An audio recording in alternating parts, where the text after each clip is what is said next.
Hey, hello everybody. Hello, it's me, it's Andy, Decayed Andy here. Doing Moonbase 2 Poopin' Cast today. I'm alone, as ever.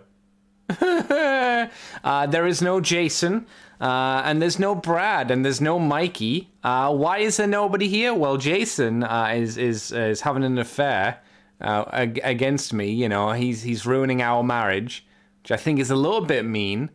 But, you know, it's Jason's life. If he wants to throw away his marriage to me, you know, that's his choice. Brad decided to go off monster truck driving, and Mikey is still burying the bodies that he's created over the last few weeks. Or months, I suppose, at this point. So it's just me today, just little old tiny Andy with his little face and his that little bow tie that looks a little bit like a penis. All those good things. You know how it is. We will be starting up the podcast in a uno momento, por favore. And we've got we don't have a lot of Transformers news this week, but we got little bits here and there, just to sniffle and snaffle all over the internet. You know how it be. I can actually get one of the stories up. That's probably, there we go. You can have a look at that. Ooh, segues. Yeah, we'll get some good stuff, maybe, potentially. Anyway, since I don't have nobody to talk to, I hope everybody's doing well in chat if you're currently watching at the moment, or you're watching from the comfort of YouTube in the future. Yeah, I hope you're doing well there. So, why not play that funky music, white guy, and we can get off with the podcasting. I think that's not a bad idea. All right, let me put my headphones on so I can make sure that the music works. It should do. Okay, let's roll. Roll the music. Welcome to Moonbase 2.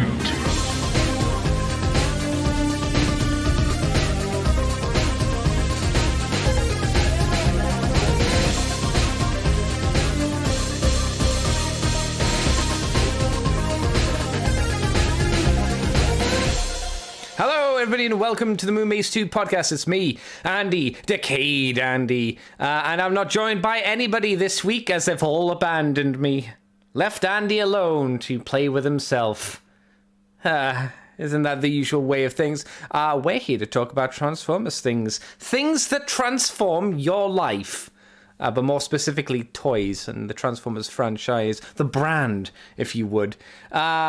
And since there's nobody here, I guess we'll get the poop rolling down the hill and start talking about them sexy Transformer stories of the week. There's a few little bits and bobs here and there, not a huge plethora of news stories to talk about, but there's one or two little bits that we can get into and have a little natter about from the week. So hopefully you will come and enjoy it with me during the November month. So, what's first on the schedule of talking things? Well, if you're watching the stream, then you'll see that it's the Transformers X Segway Megatron GT2 Super Scooter, which I didn't know was a thing. I think the Super Scooters, from the look of things, are the scooters that have a motor built into them. That's what it seems to be. If you didn't know, because I didn't know.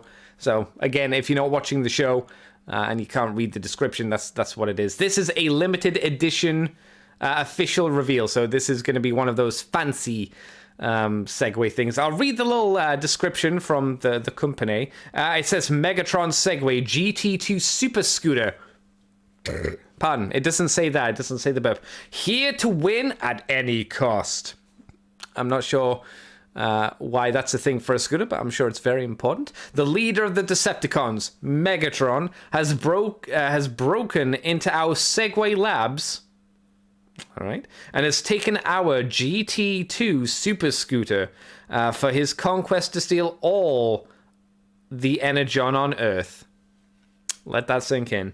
Where speed meets performance, okay? Inspired by supercars, the Megatron Segway GT2 Super Scooter hits a top speed, and this is inspired by supercars, of 43.5 miles per hour in 3.9 seconds. I guess for a scooter, that is pretty fast. I mean, you're not going to be going on the highway with this, but, you know, that's okay speeds. It's dangerous speeds. Like, you could... I don't know if scooters can, like, hurt people if you run into people Even going like that fast, probably it'd do some damage, right? Ride at furious speeds with excellent stability and off-road capability. Take your ride to the next level and experience performance like no other. Potentially. Yeah, if you wondered how much the Segway is, it's woo, woo, woo, wee, wah. Let's go to the official website. Woo, woo, wee, wah. Wow, wow. No, go away, advert.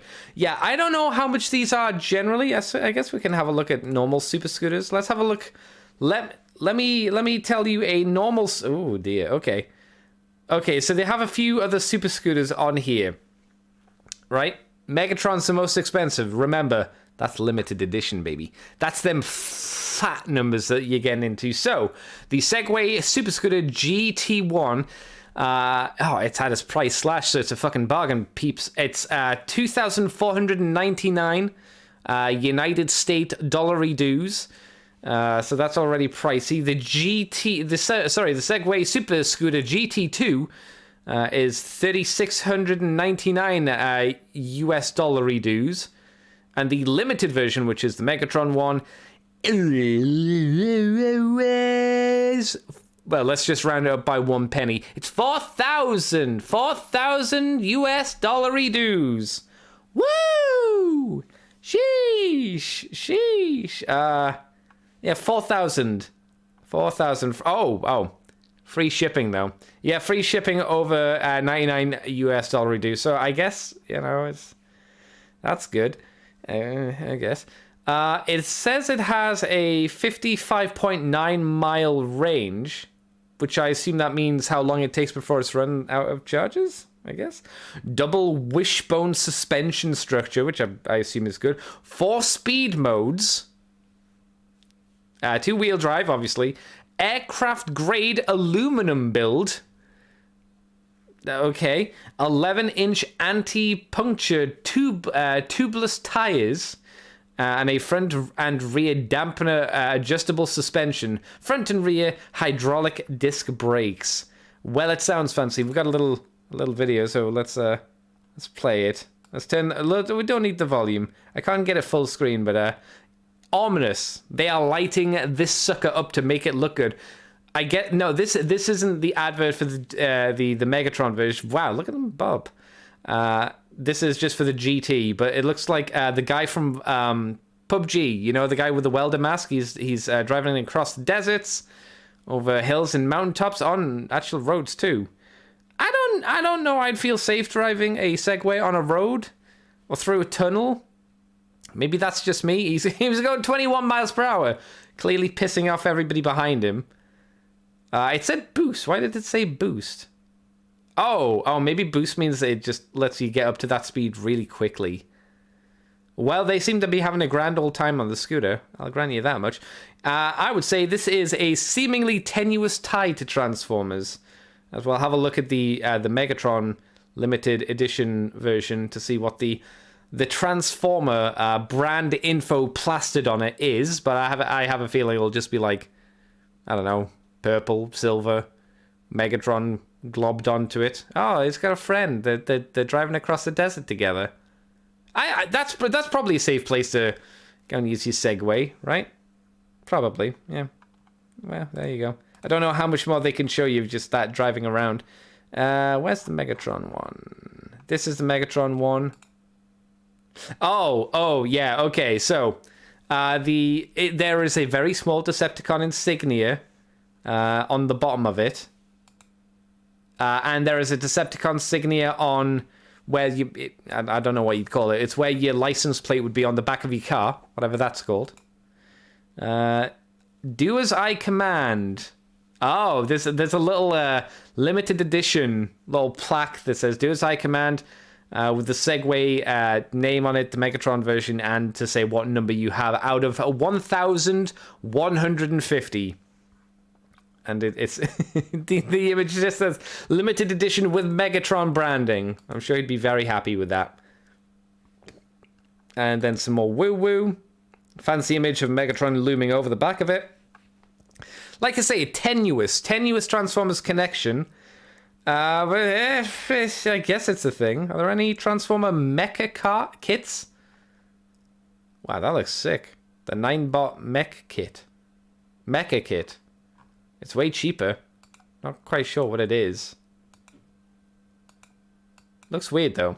Anyway, is anyone wanting to buy their very own Megatron Segway scooter?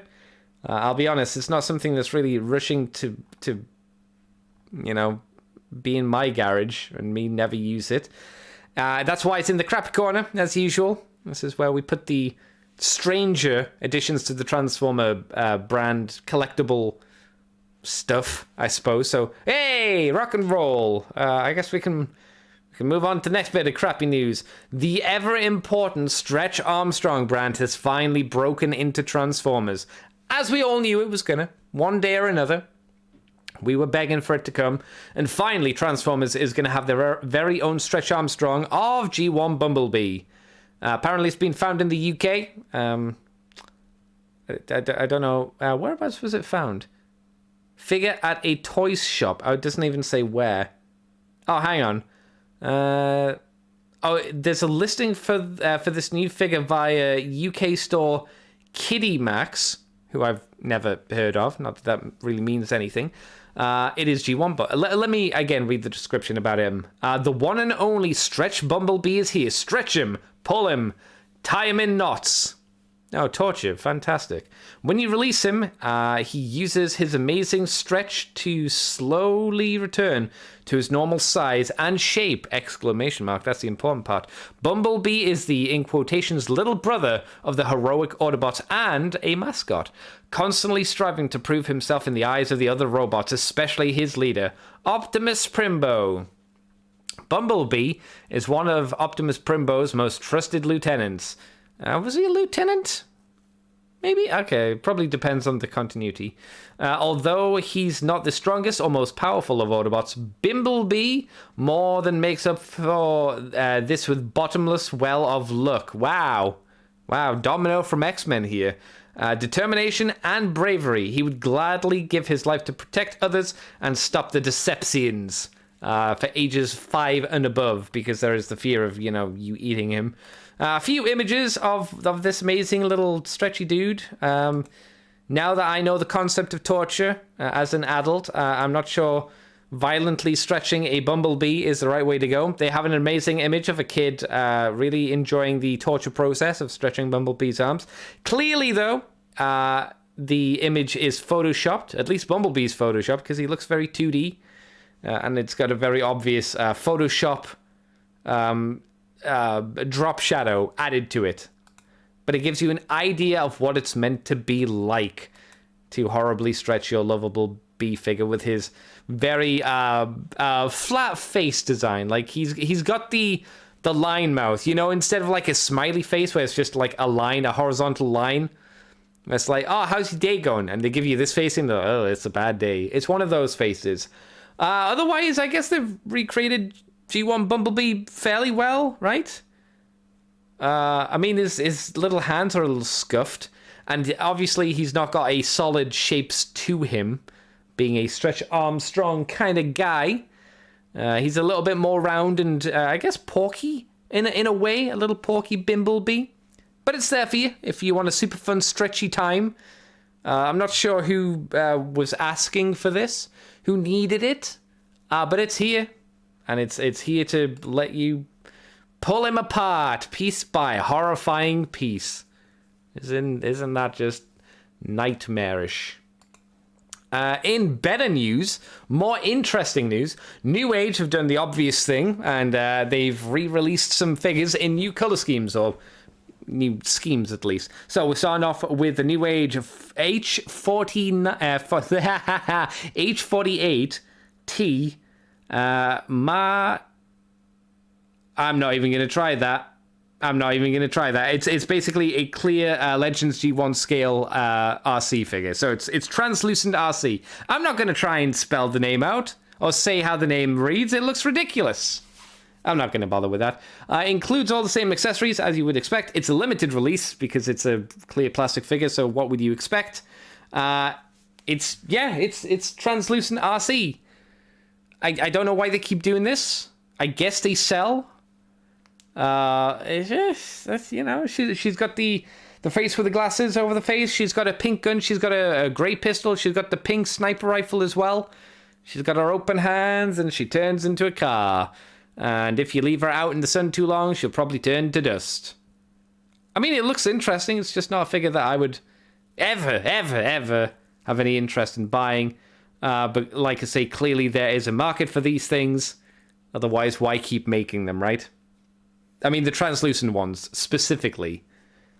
In more... Oh, is there any more... Oh. We'll head over to Show Z, and then we can see how much they are, because they'll be up on there. Also, there's the H46W and the H47. No, little thing at the end there. We've got Backdraft and Daedalus. I could read those ones, let me tell you. So this is a Legend Scale Artfire and Grapple. Backdraft, is the Artfire figure. He comes with a new smirk face, a Target Master partner, an arm gun, and a pair of interchangeable hands. While Daedalus is obviously Grapple, includes a gun, arm gun, and a pair of interchangeable hands. I assume the Backdraft has the more things, like the face smirk, which, you know, you could probably just throw in any of the figures, which is fair enough. And I think the Target Master is probably the one that came with Cyclonus. We can have a look at some of the pictures. This you can kind of see the smirk face. It doesn't look too bad. It gives him a bit more personality. He has the painted on tampograph effect to give the look of his old school stickers. It's okay. I kind of wish they were left off the figure. But for the most part, it's what you would expect an Artfire to look like. I think it looks good. If I was going to get an Inferno, a mold at least, I would get this guy. Is this Nightstick? I think this is just the Nightstick mold just reused again, right? I'm pretty sure it is. So, if you have a G1 Cyclonus from the New Age range, potentially get Artfire and then just give him this guy, then you won't need to buy the toy version, which I never want for the Cyclonus because I never liked that color scheme, but that's another way to get him, I suppose. I assume he comes with the other faces as well, and not just a smirk face, but if so, it doesn't show you. Does it show you him? Yeah, there. We got an image of him holding Nightstick or whatever he's called, and it looks fine. Yeah, I like it. I find the color scheme more interesting than just, Grapple, who I don't care about, and Inferno, who's just red. This is a bit more spice to it. I could justify this as a purchase for myself and say it's the G2 version. It's not. I could lie to myself. Let me lie to myself, Chad. Let me do that. Let me lie. That's okay. And the Grapple figure, again, it's what you would expect. Not a huge amount of differences because it's mostly a reuse of the mold. They have given him a hook, which isn't that different. They've just effectively changed one piece out. So he doesn't have the hose, and now he's got the hook. Grapple. I kind of wish they gave him his stupid little Energon tower thing that he had in that one episode when he was helping out the Constructicons. I kind of would have liked that. They got a little map. They've got an image of him and their hook looking at the construction plans. But I don't know if he actually comes with that construction blueprint. It'd be neat if he did. It would be very neat if he did. I don't think it's pushing out of the realms of possibility that there's going to be a green version of the Inferno mold. I don't know if it's the Inferno mold or the Grapple mold, but I'm pretty sure there's a green version of him out there. So if you want a lime green one, maybe wait. Backdraft would be good enough for me if I had the spare cash. I'd probably do that. And it's I don't know why. It's weird for me to see Scavenger in green, because obviously I have the G2 version. And whenever I look at Scavenger now, I'm like, he's not yellow. That's wrong. And he is always lime green. He's always meant to be lime green, but that's my brain playing tricks on me and being stupid. Oh, I said we'd look over at the Show Z store, didn't I? That's right, silly Andy. Okay, let's hop over to Show Z and we'll check out to see how much they are, because the limited number can kind of push up the price. So Inferno, wait, it says Backdraft. Backdraft Inferno is $64.99. There he is. Oh, they don't actually have the price up for the Backdraft figure. I wonder why they say Backdraft Inferno. Yeah, it doesn't matter. There's no known estimated release date for him, so he'll be coming out at some point in the future. No extra woo-woo there. Do we have any extra woo-woo on Grappel? Yeah, still no pricing on Grappel. It says he's coming out at some point this year. Doesn't really specify when. And the Candy RC is unknown at the moment, so that could be coming out at any time as well. A little bit up in the air. If Inferno's 64, he's the other guys. Backdraft might cost more since he comes with the Target Master, right? Maybe they'll bump him up to like 78, like the Grimlock. But if we're looking at the page at the moment, the normal Grimlock figure release was 60, and the G2 version 78 for no particular reason. So there might be just boosts up in prices anyway. I don't know. I'm still waiting for Ninja Dicky, the Nightbird figure, to drop in price because I think 62 compared to RC's release, which was 39, is a little bit too steep for my blood. But we'll have to wait and see in the future, right? Well, at least I will. I want to keep my peepers out for them. Now, something kind of interesting. We had the first look at a proper, real, legit, proper toy from the Rise of the Beasts movie coming up soon. When I say proper and real, I mean, it's not a gimmick toy. It's not one of these shitty, it's a one-step changer. It's one of these toys that you give to the kid, and the kid basically eats it, and it explodes into plastic. It's not one of those. This seems to be like the mainline thing. So, there have been some updates to the story. I'll read out what it says. It's assumed that this is going to be Airraiser, which is a fair bet, since it turns into a burb. Makes logical sense to me. They say in the story it's recognizable as Airraiser, which makes sense. The update, additional images for both modes. Okay, new comparison with it's just updating us with new images, which has given us an idea of how they look. So, got an image of the new Hotshot toy, Twitch from Earthrise, Ironhide, and the Airraiser. So it's going to be that deluxe scale. Not a huge surprise there, I'd say. We've got undershot of the bird mode. It looks a little messy. From the top though, it's fine. Back kible's not too bad. Comes with 2 swords, which I guess makes sense. The feet look a little ugly, if I'm honest, because they're just I think they're trying to go for like a bird's talons for the robot feet, but I don't think it really works too well for the robot mode. But that's fine. Could be a lot worse. The paint job maybe is a little bland on the figure. It is the paint job is primarily brown, caramel, and a what would you call that? Like a muddy gray, So it doesn't quite have the pop of like the Airraiser that we know. He's just like brown, but kind of like a rich brown of a burb.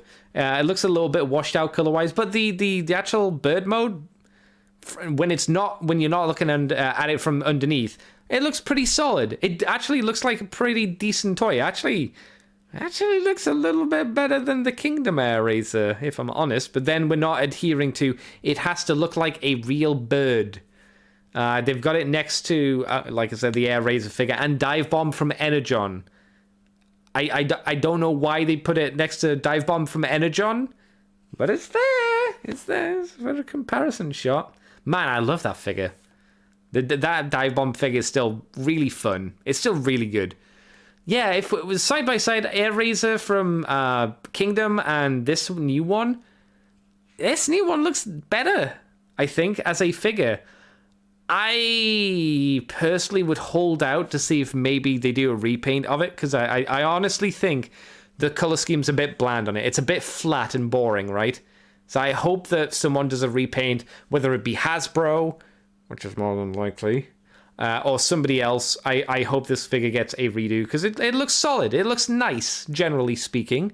Does it make me hopeful for the movie? Hell no, I ain't crazy. I'm not insane. But it might make me appreciate the toy line. Because I didn't really care for the toy line for... Did I get anything from the Bumblebee movie? No, I didn't. I don't think I got anything from the Bumblebee movie. But this looks more like... This actually... Could this work? This this Air Racer figure, I think, could work on a shelf of your chud figures. You know, your Generations, your Classics. I think it could work on that shelf. Like I say, I think it needs a better color scheme, a more interesting color scheme. But from the looks of things, from the design of it, it's a stylized design, but still has a bit of G1 element to it. In this case, Beast Wars, I suppose. I think this could work on that shelf. So if you're wondering, do I have to put it with movie things? Will it only work with my movie figures? No, I think this looks more like a chud figure than anything else. And I think that's probably why I like it. Probably why I like it more than the Air Racer figure as well, to be honest. But that's another thing. But for our first official looking figure, at least our first look at an official figure, seems like it's a solid start. I hope the rest of the line for this movie stuff comes out to, you know, look as nice as this. Hopefully it will. Hopefully it will. Do I have hope it will? I have restrained hope, as you should know by now, chat. Or listeners. The last bit of news is going to be a little talky point. It's the fact that Transformers Earthspark Episode 1 is available to the UK via the Nickelodeon UK channel, which I have watched. I've also acquired some of the other episodes. So I've watched up to episode 6. I'll only talk about the first 2 episodes since it's a 2-parter. Right? So if you haven't watched those, I'll be dropping some spoilers on it. Like I say, if you're in the UK, you can go and watch the first episode. I can't remember. Oh, it says the rest of the episodes will premiere on the 11th via the Paramount Plus in the UK. If you live in the UK, you can watch the full episodes after the break. I don't know what that means. Yeah, I don't know what that means. But if you're in America, you've probably already... I know for a fact a load of people have already watched the entire first half of the season. I know, because I've seen everybody fucking talking about it on Twitter. And a lot of people are claiming it as the best show ever. Which is the best Transformers show ever, which... I mean, it's a statement. Everyone's allowed their opinion, but it seems a little bit too quick to, like, give it the flag of... being at number 1, and I would disagree with it being number 1, but episodes 1 and 2, a lot of it is stuff that we saw from the initial trailers and whatnot, but I can have a little talk about it, I suppose. Just for a reminder? Yes, I can. Okay, we can have this up just as a little reminder to myself. We won't full screen it. I actually like the fact that we start off the episode with Hardtop. Like, I was like, Hardtop? Really? The dude from Cybertron who didn't get in the show but was a toy? Okay. Oh, okay. It was nice to see him. I didn't lose my shit over the fact that Hardtop was in the show. But I thought it was nice. Him and Swindle, you know, doing a little bit of busting to get some energon, and this is kind of the introduction to the Autobot-Decepticon conflict, which is not what the show is about. It's not what the show is about at all. And then we have the action scene between, the introduction of Prime and the Leader 1 to stop them, to break them up, and the introduction of the Mandroid droids. As a first episode... Oh, hang on, I'll give a bit more of a summation of what happens in the episode. The Dr. Mandroid is able to capture Hardtop, and the kids who had newly moved to the area of Witwicky, which is a very, on-the-nose name for the place that they live. But whatever, it's Transformers, I guess is what you come to expect at this point. The kids that move into Witwicky are not happy to be there. It's the whole generic story about, we've had to shift up our life for our parents and move to another city, and we've left all our friends behind. And Robbie, being the male brother character, is acting like a fucking bitch. I don't like Robbie. He is a bitch. Especially compared to his much younger sister, who's a lot more responsible than he is. Or at least considerate, I suppose. I don't like Robbie as a person. He seems like a bad kid in a lot of ways, very selfish, but there you go. The kids run away, they fall into a cave. This is kind of stuff we saw from the trailer. They activate a little rock. Don't ask me what the rock is. As far as I've seen so far, don't talk about it again. Don't even revisit this cave that's full of seemingly a pool of energon, and it creates Thrash and Twitch. And from that point, it's let's hide the kids. Hang on, let's jump through this just for a reminder of myself so I can get it all right. That's most of the episode, getting them home, and then hiding the robots from the parents, and helping the kids learn who the Twitch and Thrash are by asking their dad. Who gives them the clips from the G1 episode, which is what, again, we saw in the trailers, as used as a framing point. A little bit cringy, but we'll talk about that in a moment. We find out that, the reason the war ended seems to be the fact that the Autobots destroyed a Decepticon space bridge, and thus everyone was locked onto Earth. And then there was peace. Because Megatron, well, we'll get to it. Which is, again, I'm not sure if, like, destroying one Decepticon space bridge would be enough to, like do a lot of change here, but, you know, whatever. The trailer that had Hardtop in, where Mandroid stole Hardtop. We have the mother of the family find it, and find Optimus Prime in the later one, and the episode ends with Megatron coming in. And it's that whole, oh no, it's Megatron. We know from the trailers that he's actually a good guy and that he's joined the Autobots, which surprisingly isn't touched on that much as something of an interesting point. It's just kind of briefly glazed over. As a first episode, it's actually not too bad. It doesn't make me like Robbie, the kid. The Mo, I think is the girl, has a weird design, like her eyes are really big. She's got a really big head. It looks kind of creepy.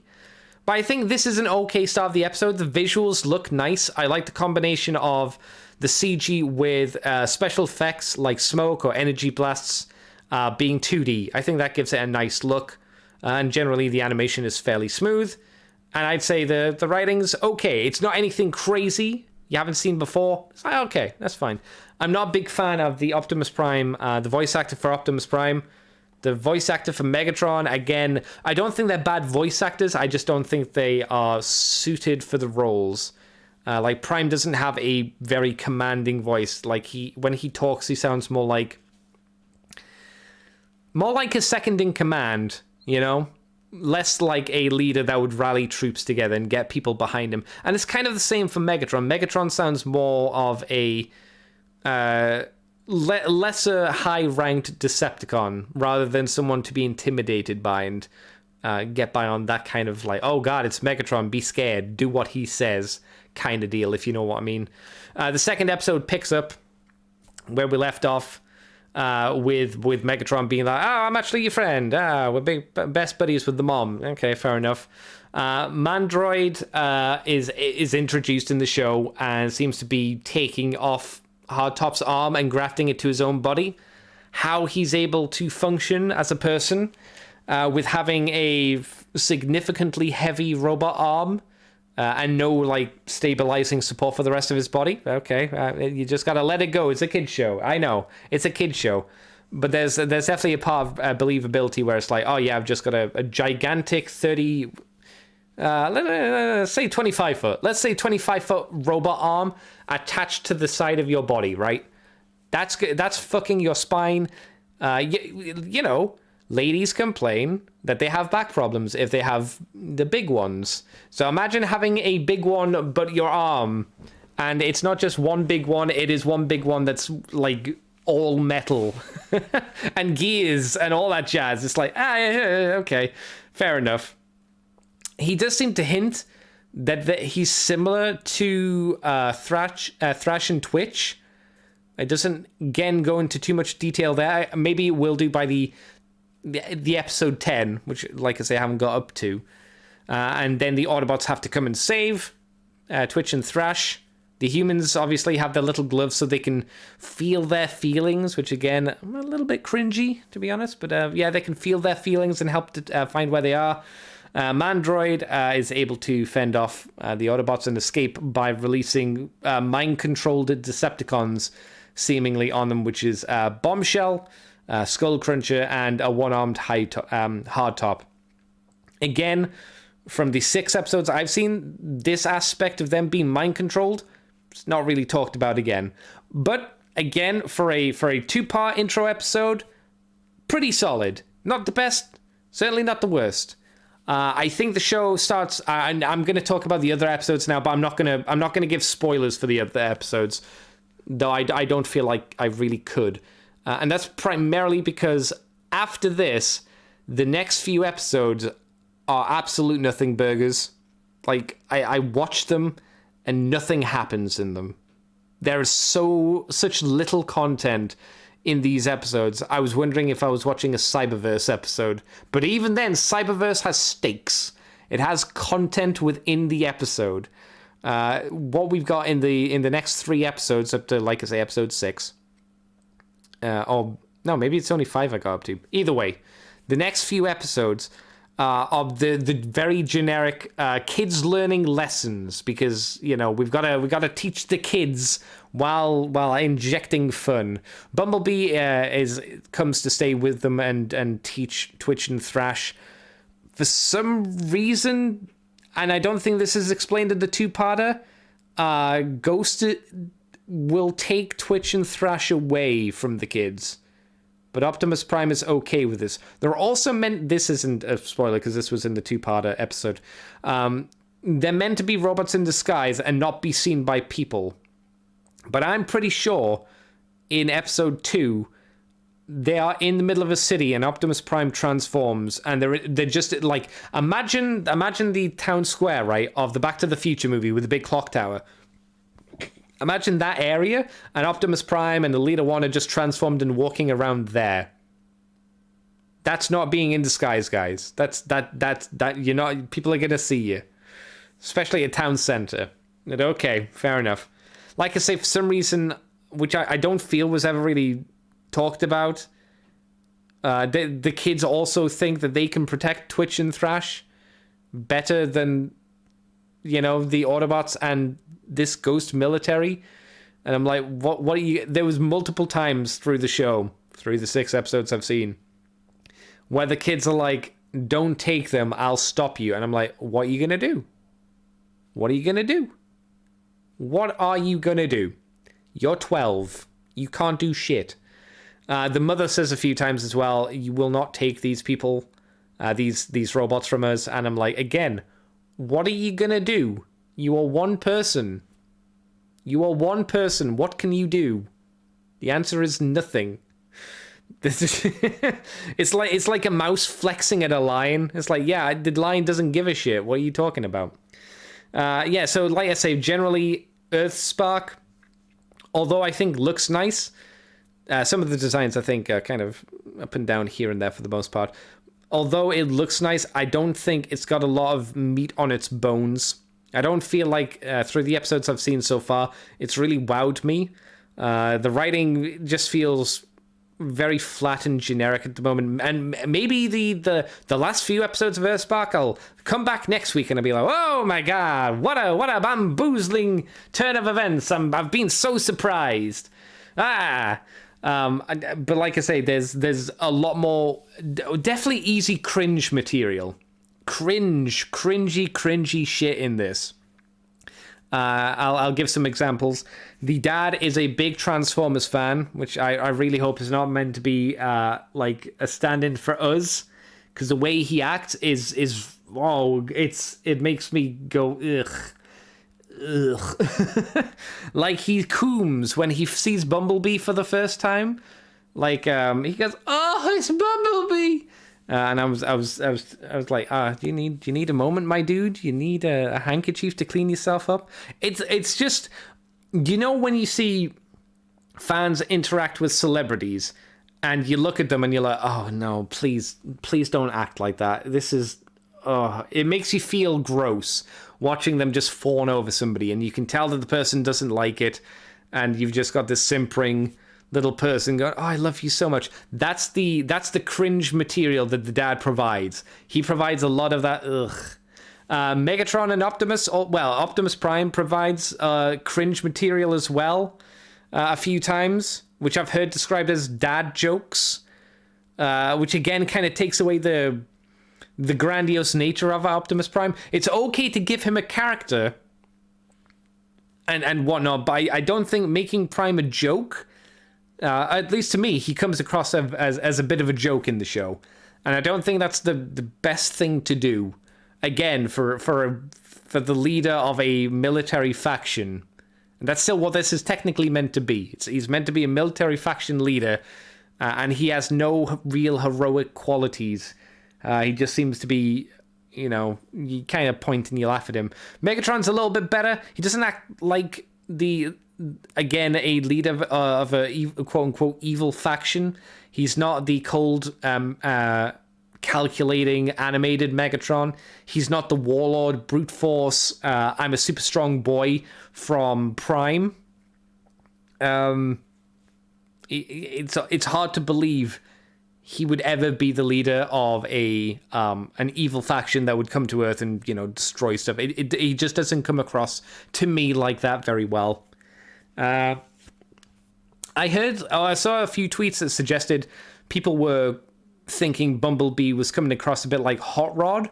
And I didn't really see it. I saw this as a young Bumblebee kind of character. This is the way that they write Bumblebee now. Like the cool hip kind of character. He's really jazzy and all that stuff.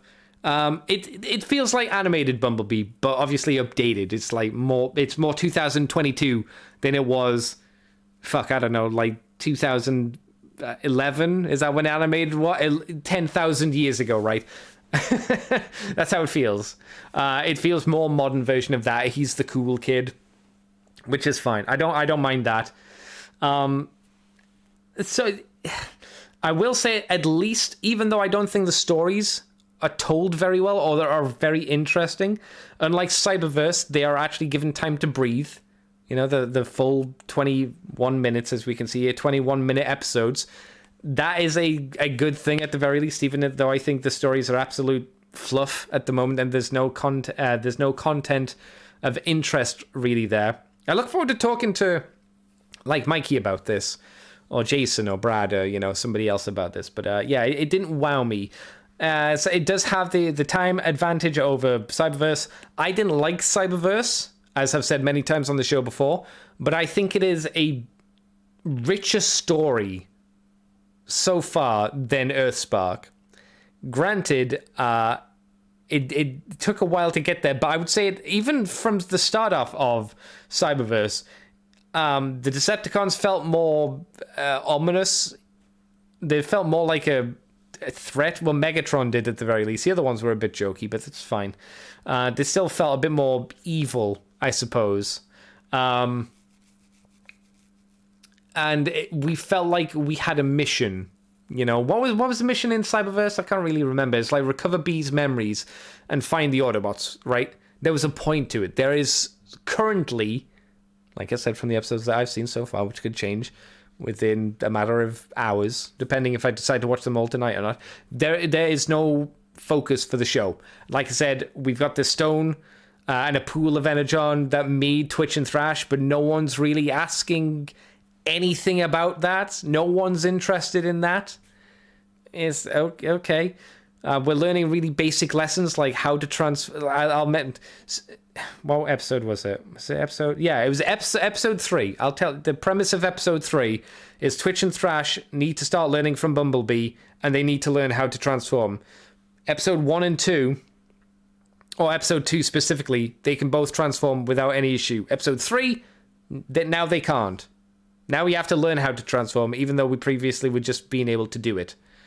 So it's almost like a deliberate regression. It's like, oh, we don't know how to do it now. We could do it then, but now we don't know how to do it. And it's a lot about saving. The episode devolves into saving a cow. Saving cows from a train track, and it's like, oh, okay. To me, that's not a high stake, interesting episode. We need to save cows from running onto a train track and getting smushed by a train. It's not really what I come for Transformers, but if you're gonna ask me, is this a bad show? I'd say no. I'd say the target audience feels very young. I'd say it feels younger than Cyberverse did. And Cyberverse already felt kind of young. It feels like at least the starting point, it feels younger target audience-wise. And if I've got a comparison to it, it feels a little bit like the RID show that took place after Prime. But it's better than that. Like, I didn't like that show. That show was bad.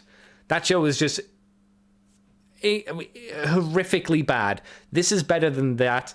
I like, if I was going to give what I've seen so far, I'd give it like a 6 out of 10. I don't think it's bad. I think it's got some nice animation qualities to it. I don't think the story's there at all, at the moment anyway. I'm giving it room, obviously, to grow in the future.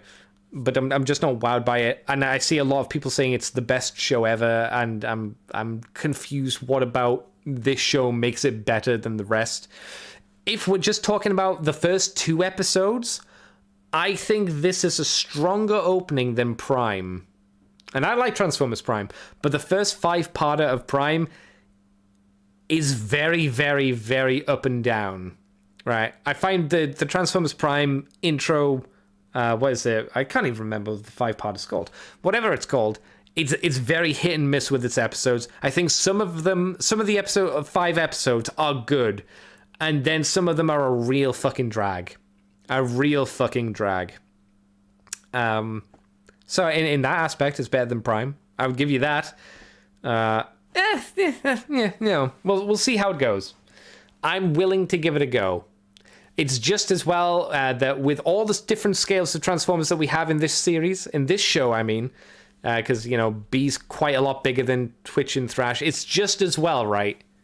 We're getting Legend Scales figures, we're getting Deluxe figures, we're getting Voyager figures and Leader figures and Commander size figures, right? Right? We're getting that for Earthspark, right? Because Transformers is for kids, so they're obviously going to get a push for their toy line, right? For the show that they're going to be... They're not. They're not. The best toys we're getting are Warriors, which are debatable if they're good, and the Deluxes, which are, again, arguably more for the adult market, but are the better figures because they're more interesting to transform. And that's it. And that's it, apart from the really gimmicky toys. Okay. I foresee a re-release of the Skull Cruncher figure as well, because we did see Skull Cruncher in the episode 2.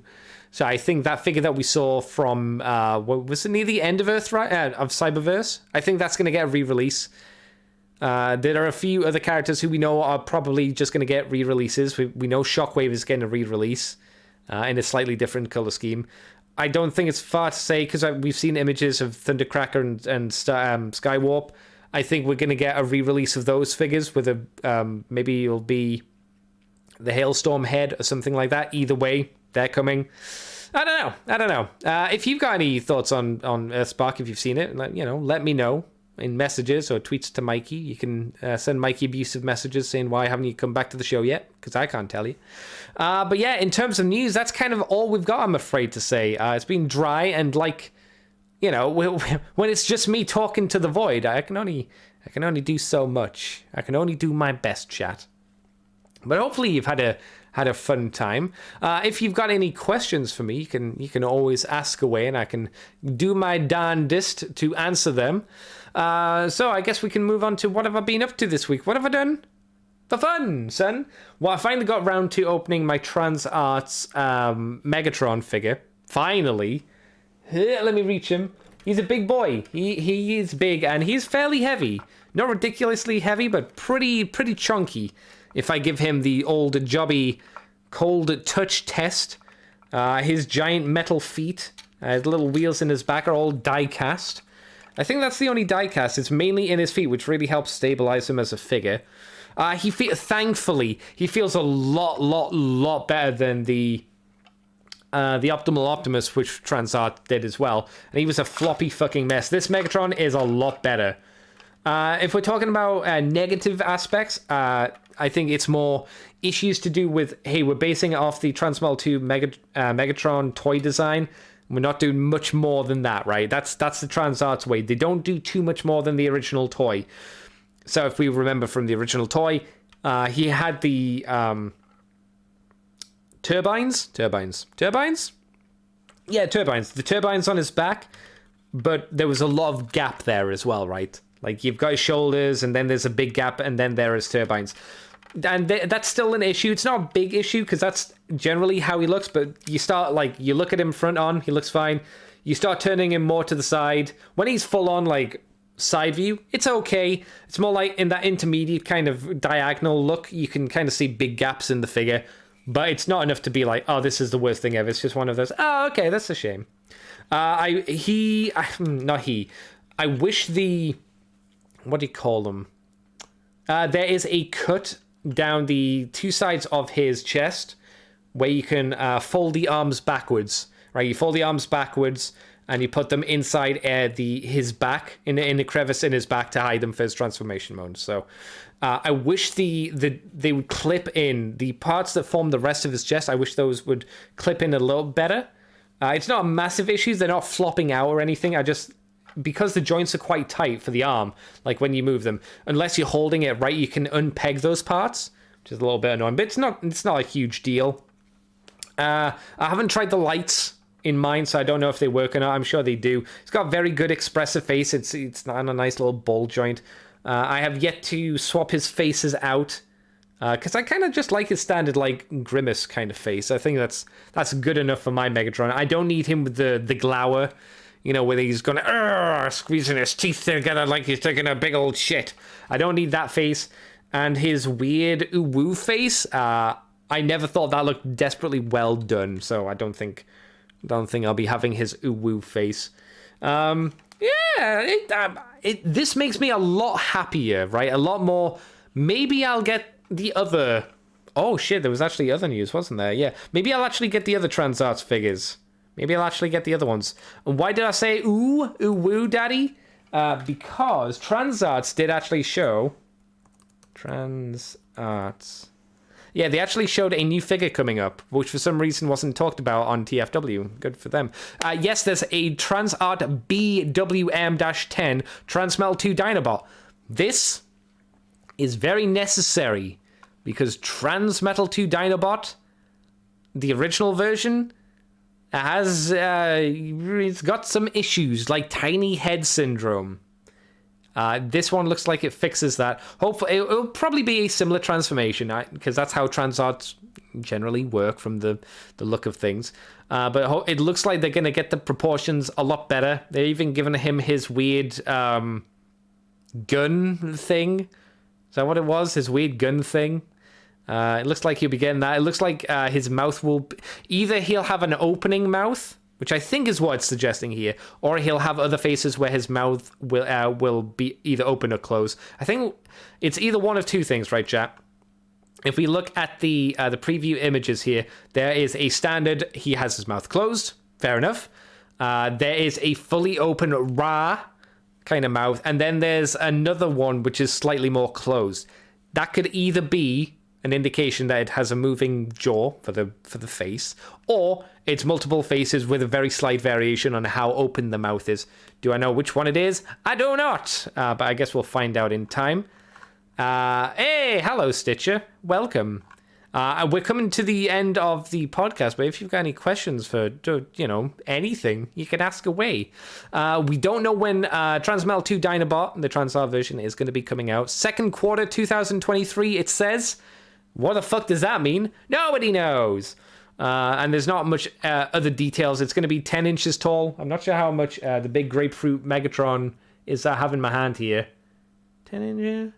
He'll be smaller than Megatron because they usually keep it in, in size ratios for the most part. So he'll be smaller than the Megatron, but he'll be a big boy. Let's see, because there's still a load of other Transart figures that are on pre-order that still have not come out yet.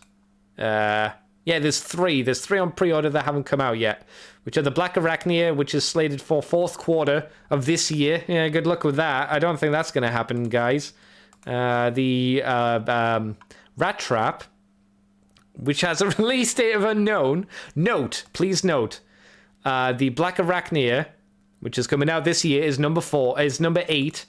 Number 7 was Rat Trap, and they don't know when Rat Trap's coming out. So I would surmise we have no idea when Rat Trap's coming out.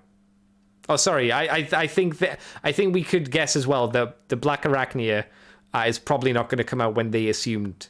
Because we're nearly done with the fourth quarter, right? We're coming to the end of it. And then we've got the Transmetal Cheetor as well, which is coming out the second quarter of 2023. Because Transart Megatron is not shit. I like him. I'm going to give him a little kiss on the forehead there, because he's a good boy. He looks really impressive too, which is really nice. A little smooch on his little head. It means that I'm probably going to get my peen, if you would, and put it inside of Transarts and get the goods, as it were. So I'm going to try and get pre-order, because I never had a Transmetal Cheetor. Transmetal 2 Cheetor. That's a mistake they made. This is Transmetal 2 Cheetor, everybody, not Transmetal. We all know Transmetal is this one. Which I'd still like to get. I'd still like to get the normal Transmetal Cheetor at some point. Transmetal Cheetor, good mold. I hear that this is good. I do not get, or I would strongly recommend, unless you want to buy it from me, because I want to get rid of mine, don't get the Transmetal Optimal Optimus, unless you want to buy it from me, because I don't want it. I would like to sell it. If you want to buy it from me, let me know. Let me know. But yeah, I can happily say, if you want to get the Transmetal 1 Megatron, which we've got images up on screen. Oh, they even put Jobby the Hong's video on Showzy. Makes sense. He does very good videos. If you want to get this guy, he is good. The only downside, if you didn't know, is he comes with 2 bum tails. One is for the dinosaur mode. One is for him to hold in robot mode. That's his only downside, because it's a bit annoying having 2 tails. And I think they probably could have just done the one, realistically. But it's fine. It's okay. But there you go. Yeah, Transarts Megatron. Good stuff. And like I said, we got the Dinobot coming out one day. We don't know when. Anything else I've been up to this week? That's a good question. I'm getting prepared for Dark Tide, the Warhammer 40,000 game. That's very similar to Left 4 Dead. That's going to be coming up for its beta release. It's coming up for the full release on the 30th. But if you pre-ordered it, you get to access the beta on the 17th. So I'll be playing that on the 17th. If you want to watch me on Twitch or whatnot, I'll be playing that. What else have I been up to? I finished playing Mortal Kombat 9 again. Kind of fun to go through. Sticky combat. Yeah, feels like you're going through mud. It's not the easiest thing to combo stuff together in that mode, but the game's very old at this point, so I kind of... I let it slide a little bit. I go, yeah, fair enough. Okay. All right, fair enough. It was kind of nice to see, though. And it's nice to go back and go, oh, yeah, I remember Mortal Kombat 9, or just Mortal Kombat as it's called. It's still fun, but not the best. Anything else? I got to see my buddy. Matt this week. That was fun. I gave him his selection of birthday DVDs. Because my boy Matt really likes DVDs. He's building up a collection. I'll try and... What did I get him? I got him Fargo. I got him with The Green Mile. I got him 30 Days of Night. Some of them... all the movies I got him are either fun or good movies. I got him 2012, which is obviously a fun movie, but not a good movie.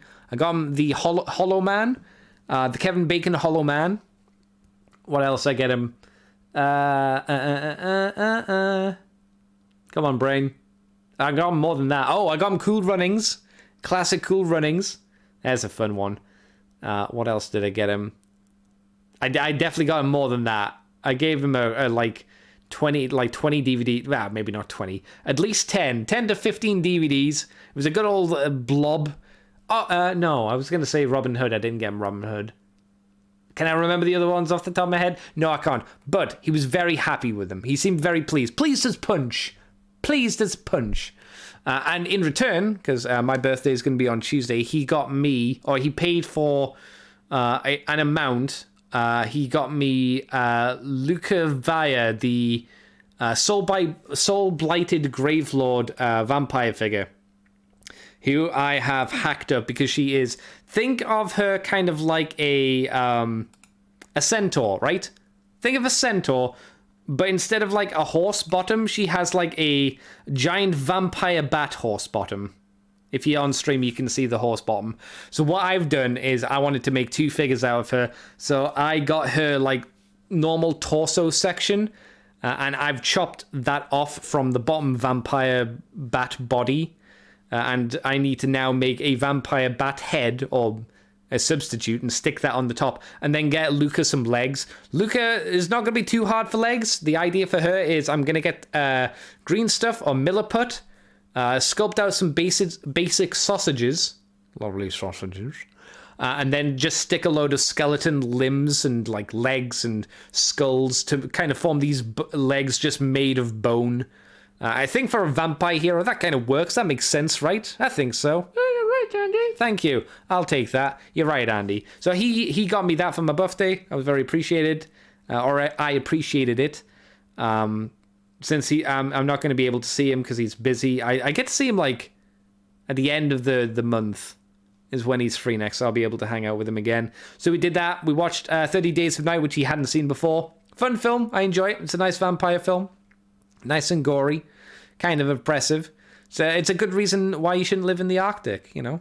Literally having 30 days of no sun. Even for me, I like the idea that the sun exists. I don't need to appreciate it, but I like to know that the sun, you know, if I wanted to, I could look at it. That's what I want. I want the ability to choose whether I see the sun or I get burnt by it. That's what I want. I think that's about it. Oh, I've been watching Mauler, good old Longman Mauler, play God of War Ragnarok on YouTube at the moment when he's been streaming. Damn, that story, that writing, boys and girls, the writing in Ragnarok, or Ragnarok as they also call it, is good. Oof, it's good. If you liked the previous God of War game for its quality writing, this new version is picking up where that one left off, and is a really good experience, really satisfying from a narrative perspective. Like, the characters are written well, the progression so far is going really strong, and it starts off with a fucking bang. Oh boy, what a banger. The only thing, it's not really a big put off for me, but I would have chose a different voice actor for Odin. That's the only thing I'll say. I would have chosen a different voice actor for Odin. I don't think he's bad. I just would have maybe had something a little bit different. I don't think he does, but from my memory, right, from what I remember, he sounds a little bit Steve Buscemi. I don't think like, if I heard him right now, I'd be like, it doesn't sound like Steve Buscemi at all. What the fuck are you talking about, Andy? But in my mind, in my remembery library, he sounds like Steve Buscemi.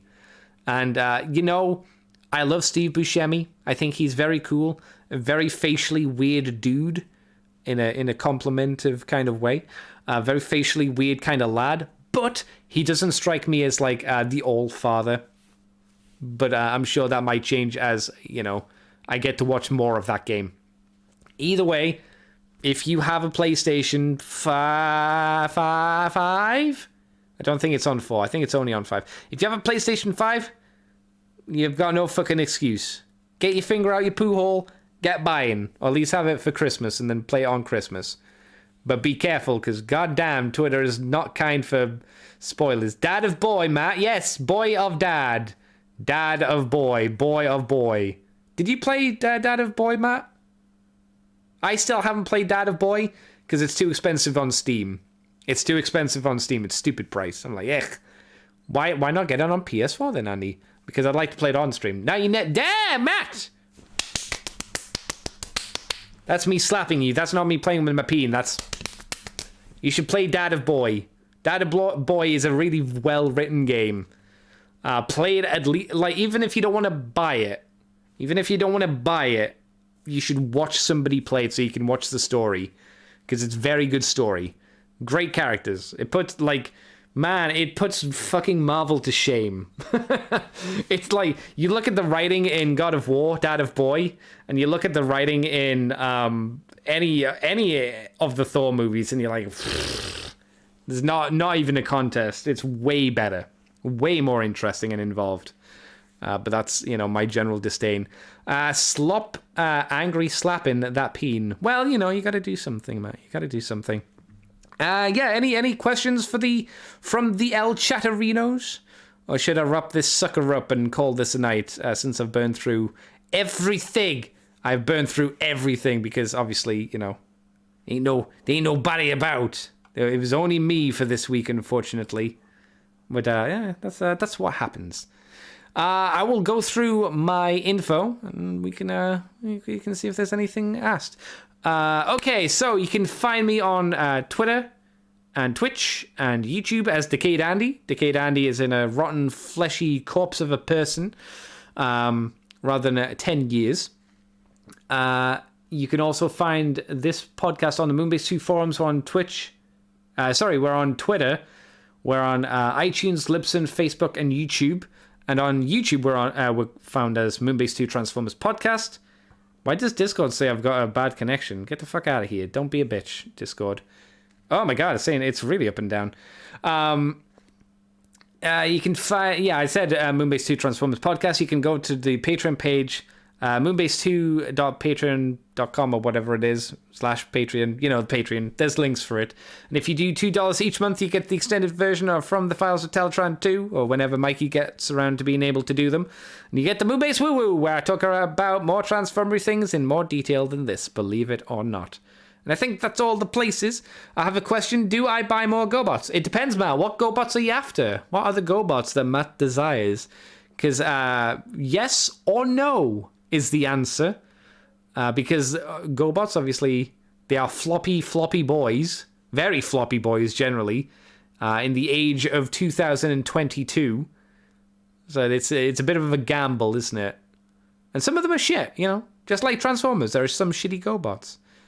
If you want rock lords, I can sell you some powerful living rocks, though, because I do have them, but I don't need them, I look at my Pebble collection and I'm like, do I really need powerful living rocks?